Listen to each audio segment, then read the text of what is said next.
Qizimiz 33 yoshda. Kelgandagi shikoyati tez ko'z yoshlanishi, ko'zdan yiring oqishi. Tekshirib ko'rganimizda buni sababi ko'z yosh kanali bekilib qolganligini aniqladik. Hozir biz bularda DCR operatsiyasini tavsiya qildik. DCR degani burunning ichidan kirib, ko'z yosh kanalini kengaytirib qo'yamiz va u yerga stoma qo'yib qo'yamiz. Xo'p, mana bu ko'z yosh kanali bo'ladi. Mana shu yerda bizda problema ketyapti. Xo'p, hozir ko'rishimiz mumkin, ko'zni bosganda qimirlab turibdi. Mana ko'zi. Biz hozir buni ochib, yiringini chiqarib, stoma qo'yamiz.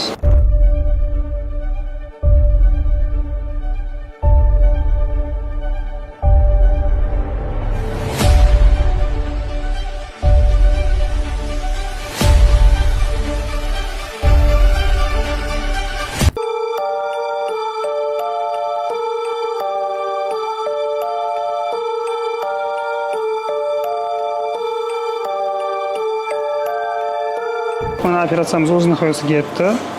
Ko'rishimiz mumkin.